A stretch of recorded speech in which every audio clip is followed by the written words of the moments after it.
आप देख रहे हैं आई फॉर यू चैनल, जिसकी रिपोर्टिंग कर रहे हैं संजय कुमार भगत। पिछले दिनों क्लास नाइन्थ एनसीईआरटी भौगोलिक खोजें का दो सीरीज 20-20 प्रश्न का सेट मैंने आपके सामने रखा, जो बीपीएससी के व्यू से जो शिक्षक, अभ्यर्थी, माध्यमिक शिक्षक और +2 हिस्ट्री शिक्षक की तैयारी में लगे हुए हैं, उनके लिए NCERT to the point question answer आपके सामने रखा जा रहा है, बहुत ही सलीके से, बहुत ही सही ढंग से।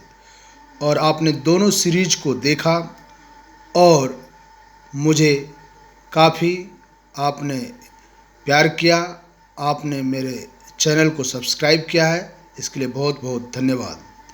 आइए नाइन्थ क्लास एनसीईआरटी भौगोलिक खोजें के तीसरा सीरीज, जिसमें फिर से 20 प्रश्न आपके सामने रखा जा रहा है, इस बात का पूरा ध्यान रखा जा रहा है कि प्रश्न का उत्तर बिल्कुल सही हो, सटीक हो और ज़्यादा बोरिंग ना हो। हाँ, एक भी प्रश्न छूटे नहीं, इसका मैं पूरा ख्याल रख रहा हूँ। और जो प्रश्न ज़्यादा इम्पोर्टेंट है उस पर ज़्यादा जोर देकर उसको एक्सप्लेन भी करने की कोशिश की जा रही है। आशा ही नहीं, पूर्ण विश्वास है कि आप कम मेहनत में ज़्यादा से ज़्यादा लाभ उठाएंगे। चलिए, ज़्यादा समय न गंवाते हुए हम आज के सीरीज, तीसरे सीरीज के पहला प्रश्न पर ध्यान देंगे। हाँ, एक बात और कि ये क्लास नाइन्थ में बच्चे जो एडमिशन लिए हैं, वो भी यदि गहन स्टडी करना चाहें तो इसका अध्ययन जरूर करें। आइए पहला प्रश्न देखते हैं।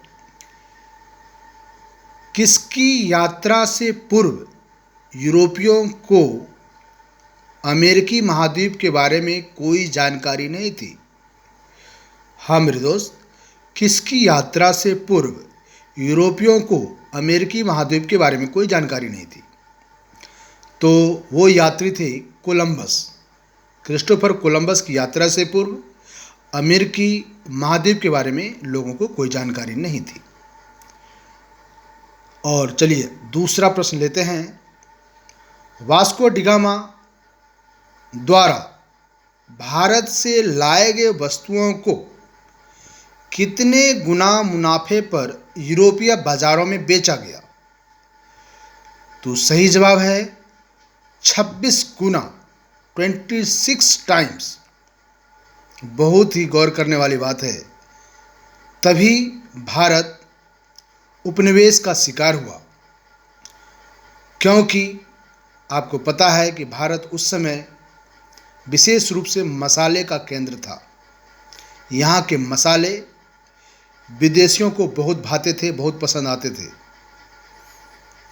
तो जब वास्को डिगामा यहाँ से कुछ वस्तुओं को ले गया और यूरोप के बाज़ारों में बेचा, तो 26 गुना, मतलब 100 रुपये का अगर मसाला ले गया तो 2600 रुपया में यूरोप के बाज़ारों में बेचा। ये बहुत ही ज़्यादा मुनाफा है और इसलिए भारत जो है उपनिवेश बना अंग्रेज़ों का। आइए तीसरा प्रश्न हम देखते हैं। तीसरा प्रश्न है, भारत में पुर्तगालियों का आगमन कब हुआ? तो ये बहुत ही आसान है पर इम्पोर्टेंट है। अगर याद है तो बहुत अच्छी बात है, और अगर नहीं है तो इस प्रश्न को भूलना नहीं है। भारत में पुर्तगालियों का आगमन कब हुआ? 1498 ईस्वी।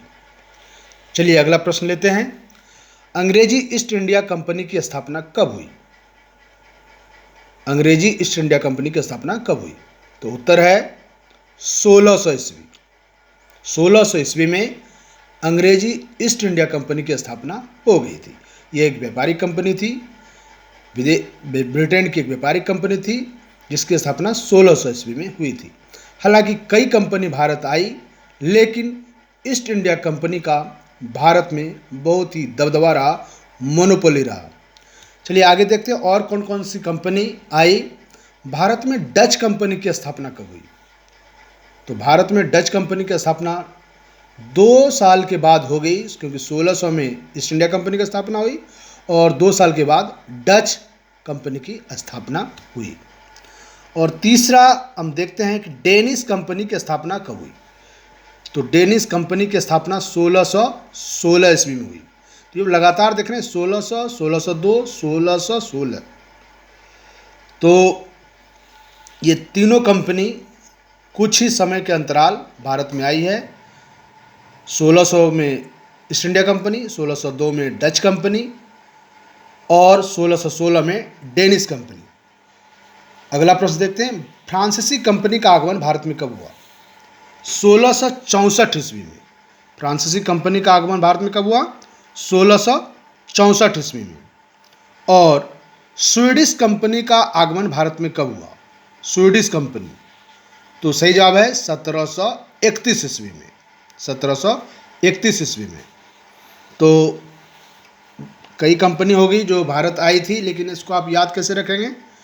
याद रखने का ऐसे तो बहुत इसमें इम्पॉर्टेंट जो है वो है कि ईस्ट इंडिया कंपनी, और दूसरी जो है एक फ्रांसीसी कंपनी को आप महत्वपूर्ण रख सकते हैं 1664। बाकी तो हमारे लिए बहुत उपयोगी नहीं है। फिर भी अगर याद रखना चाहें तो भारत में डच कंपनी, इसको आप ऐसे याद करें,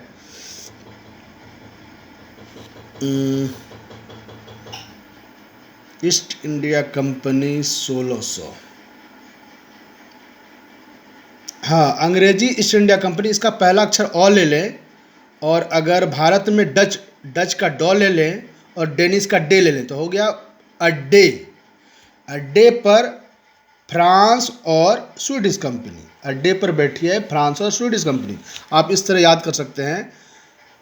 तो सीरियल वाइज में हो जाएगा 1600, 1602 और 1616, और फिर 1664 और लास्ट में 1731। हालांकि लास्ट वाला बहुत ज़्यादा इंपॉर्टेंट नहीं है, ऐसे ही दिमाग में रखना है आपको। भारत का ईस्ट इंडिया कंपनी भारत में, और एक है 1664 फ्रांस की कंपनी, ये दो महत्वपूर्ण है। लेकिन आप समूह को अगर दिमाग में रखना चाहें तो है अड्डे पर बैठी फ्रांस और स्वीडिश। तो ये सीरियल वाइज में हो जाएगा। खैर, जैसे भी आपको याद करना है आप करें। चलते हैं हम 9 नंबर प्रश्न का। दास का व्यापार व्यक्तिगत स्तर में से उठकर व्यापार का रूप धारण कर लिया कब? दास का व्यापार पहले व्यक्तिगत रूप से होता था, जिसको दास का आवश्यकता हुई वो एक आध व्यक्ति को जो है जबरन उससे काम लेता था। लेकिन आदमी का खरीद फरोख्त होने लगा, वस्तुओं की तरह आदमी को बेचा जाने लगा। यह व्यापार जो है शुरू हुआ कब? तो 16वीं शताब्दी के अंत तक, यानी 1500 कुछ, यानी कि भौगोलिक खोजें जब अपने चरम रूप में थी तो उस समय व्यापार की गतिविधि भी बढ़ी। इसी क्रम में हम देखते हैं कि दास व्यापार भी जो है व्यक्तिगत रूप से उठकर व्यापारिक रूप में होने लगी। चलिए अगला प्रश्न, कौन कौन से फसल यूरोप के माध्यम से भारत आया? तो ये तो हमको जानना चाहिए, बहुत ही अच्छा प्रश्न है कि कौन कौन सा फसल जो है यूरोप के माध्यम से भारत आया। चाय, कॉफ़ी, तंबाकू, आलू। तो बहुत ही आसान है याद करना। चाय तो हम लोग भी जानते हैं कि हमारा भारत का ये चीज़ नहीं है, हम लोग विदेशियों से सीखे हैं। चाय कॉफ़ी तो साफ पता चल रहा है, और तंबाकू आलू भी जो है ये हमारे भारत की चीज़ नहीं है, ये भी यूरोप से आया है। और अगला प्रश्न है, 2 भारतीय फसल जो दूसरे क्षेत्रों में गए, मतलब भारत से जो फसल दूसरे क्षेत्र में गई, ये है आम और गन्ना। इसको याद करना बहुत ही आसान है दोस्तों। आप इसको ऐसे याद कर सकते हैं कि वो चीज़ें जो काफ़ी लाभदायक नहीं है बॉडी के लिए, वो विदेशों से आई है। चाय कॉफ़ी हम लोग पीते हैं, तंबाकू, ये तीनों आप देख लिए अगर तो नुकसानदेह ही है, बहुत कम फायदा है इसमें। और आलू जहाँ तक बात है तो देखिए आजकल आलू अब फ़ायदेमंद नहीं है, सब्जी का राजा जरूर है, लेकिन आलू अब लगभग लोगों को मना है। ज़्यादातर शुगर पेशेंट वाले को आलू मना है। तो यानी मना करने वाले जितने भी ये हैं, चाय कॉफ़ी तंबाकू आलू, ये सारे विदेश से आए हैं। और देखिए 2 भारतीय फसल जो भारत से विदेश में गए हैं, दूसरे जगह गए हैं, ये आम और गन्ना, ये दोनों लाभप्रद है। आम फलों का राजा है और हमारे लिए लाभदायक भी है। और गन्ना भी हमारे लिए लाभदायक है।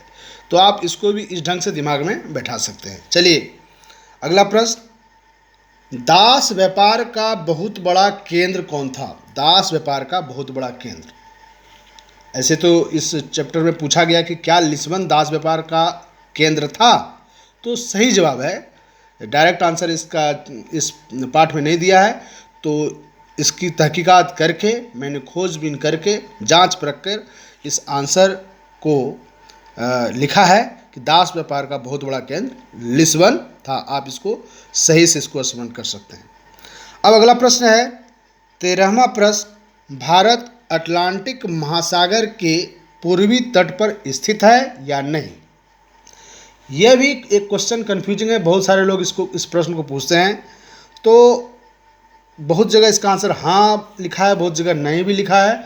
तो इसका सही जवाब है कि भारत अटलांटिक महासागर के पूर्वी तट पर स्थित नहीं है।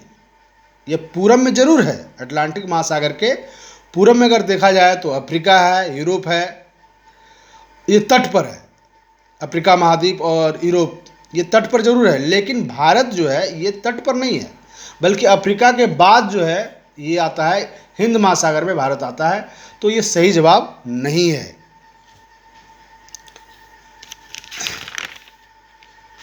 चलिए अगला प्रश्न, पुर्तगाल एवं स्पेन किस महासागर के पास अवस्थित है? तो चूंकि पुर्तगाल और स्पेन जो है यूरोप महाद्वीप में आते हैं, तो मैंने पहले ही बताया कि अटलांटिक महासागर जो यूरोप, अफ्रीका और अमेरिका के बीच में पड़ता है, तो स्वाभाविक रूप से जो है ये अटलांटिक महासागर में जो है ये अवस्थित है। तो ये 14वां प्रश्न था।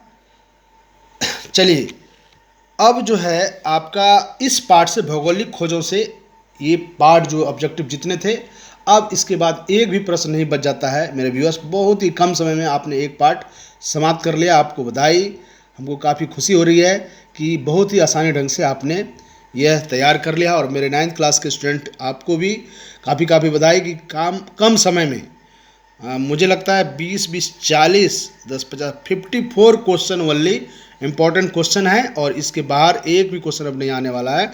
और आपने पहला पार्ट समाप्त कर लिया। और हम दूसरे पार्ट का प्रश्न ले रहे हैं। दूसरा पार्ट है हमारा अमेरिकी स्वतंत्रता संग्राम। तो आइए, चूँकि हमें 20 प्रश्न का सेट बनाना है, तो अगला प्रश्न लेते हैं। इस सीरीज का 15वां प्रश्न है और दूसरा पार्ट अमेरिकी स्वतंत्रता संग्राम का पहला प्रश्न है। तो प्रश्न है, यूरोपीय देशों द्वारा नए समुद्री मार्गों की खोज कब से आरंभ हुई? तो आपको पता है कि यूरोपीय देशों द्वारा नए समुद्री मार्गों की खोज जो है 15वीं शताब्दी में हुई थी। यूरोपीय देशों द्वारा नए समुद्री मार्ग की खोज जो है 15वीं शताब्दी में हुई थी।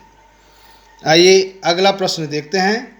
16वां, भौगोलिक खोजों के पश्चात उत्तरी अमेरिका के मुख्य रूप से किन देशों ने अपना वर्चस्व स्थापित कर दिया? भौगोलिक खोजों के पश्चात उत्तरी अमेरिका में मुख्य रूप से किन देशों ने अपना वर्चस्व स्थापित कर लिया? तो सही जवाब है फ्रांस और इंग्लैंड ने। हाँ, फ्रांस और इंग्लैंड ने भौगोलिक खोजों के पश्चात उत्तरी अमेरिका में मुख्य रूप से जो है अपना वर्चस्व स्थापित कर लिया था। आइए 17वां प्रश्न देखते हैं। अमेरिका और इंग्लैंड किस महासागर के दो अलग अलग छोर पर स्थित थे? तो बहुत ही आसान है। अमेरिका और इंग्लैंड दोनों अटलांटिक महासागर के दो अलग अलग छोर पर स्थित थे। चलिए 18वां प्रश्न, ब्रिटिशवासी किस मत को मानते थे और चर्च के आधिपत्य में विश्वास रखते थे? तो सही जवाब है एंग्लिकन मत। एक बार फिर से, ब्रिटिशवासी किस मत को मानते थे और चर्च के आधिपत्य में विश्वास रखते थे? तो सही जवाब है एंग्लिकन मत। और चलिए 19वां प्रश्न, अमेरिकी जनता किस मत को मानती थी? अमेरिकी जनता प्यूरिटन मतावलंबी थी, प्यूरिटन मत को मानती थी। अमेरिकी जनता प्यूरिटन मत को मानती थी। और आज के एपिसोड, आज के तीसरा सीरीज का जो है अंतिम प्रश्न है, किस कारण से प्रोटेस्टेंटों एवं प्यूरिटनों ने इंग्लैंड छोड़कर अमेरिका में शरण ली थी? वो कौन से कारण थे जिसकी वजह से प्रोटेस्टेंटों एवं प्यूरिटनों ने इंग्लैंड छोड़कर अमेरिका में शरण ली थी? तो सही जवाब है धार्मिक उत्पीड़न से तबाह होकर। सही जवाब है धार्मिक उत्पीड़न से तबाह होकर। तो आज का 20 प्रश्न यहीं पर समाप्त होता है। मेरे व्यूअर्स, मेरे 9th क्लास के बच्चों, आप भी अपनी पढ़ाई शुरू किए हैं तो आप भी अपने फेयर में सारे प्रश्न उतारें। और मेरे वैसे शिक्षक अभ्यर्थी जो बीपीएससी द्वारा एसएसटी और उच्च माध्यमिक के शिक्षक अभ्यर्थी जो इतिहास लेकर चल रहे हैं, तो उनके लिए कम सिलेबस, टू द पॉइंट, इससे बेहतर कुछ नहीं। हम देखते हैं कि गाइड में लगभग 20 से 30% आंसर की त्रुटि रहती है। ऐसा ना हो आप याद करें और आपका याद करना व्यर्थ चला जाए। यहाँ पर एक प्रश्न को कई एंगल से देखकर जांच परख के इसका आंसर तैयार किया जाता है, क्योंकि इसे बच्चों के लिए भी परोसा जाता है और मैं खुद अपने लिए तैयार कर रहा हूँ और आप सभी अभ्यर्थियों के मद्देनज़र तैयार कर रहा हूँ। तो इसमें गलती की गुंजाइश कहीं नहीं है। इसी तरह आपका प्यार बना रहे और मुझे प्रोत्साहन मिलता रहे और आप मेरा चैनल देखते रहें। यदि पहली बार आप मेरा चैनल को देख रहे हैं तो आप इसे सब्सक्राइब जरूर करें और बेल आइकन को दबाना ना भूलें, ताकि हमारा नोटिफिकेशन सबसे पहले आप तक पहुंचे। Thanks for watching. Good night.